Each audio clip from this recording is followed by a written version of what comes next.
One of the things that we who have responsibility for government must be ever mindful of today as we seek to meet those challenges is that we do not do so in a way that leaves you with an excessive burden of debt or other responsibility in the future.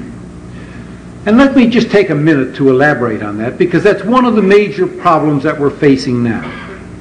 And here, to Scott Clark, is it?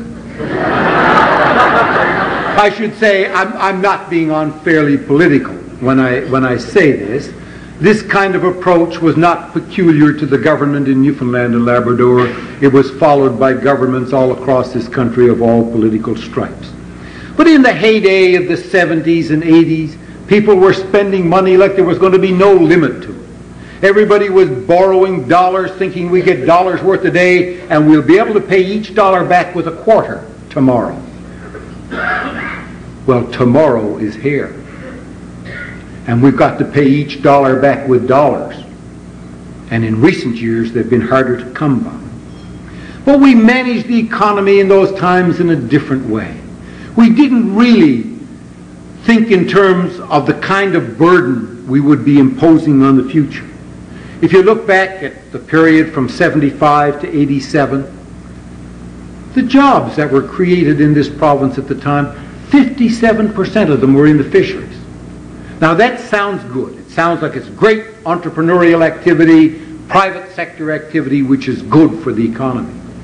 The only thing is, most of them were government-engendered or government-financed additional jobs that were created simply or primarily to qualify people to earn unemployment insurance. And it really didn't build substantially the private sector economy on which we've got to rely if we are to succeed.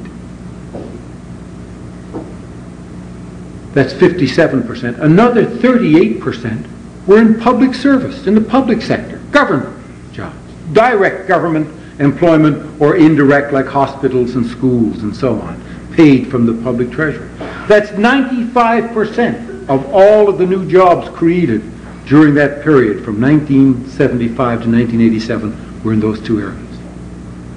No wonder our private sector is so weak, because we didn't really pay the kind of attention to it and give it the support.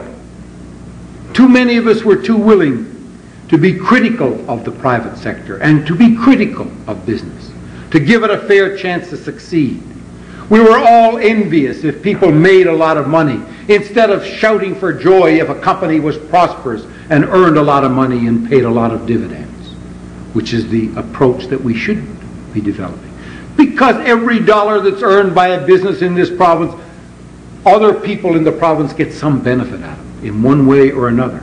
So instead of having an attitude of envy or criticism if somebody is spectacularly successful in business, it should be a cause for celebration of everybody in this province. But we don't always have that approach. We've got to change the approach that we had.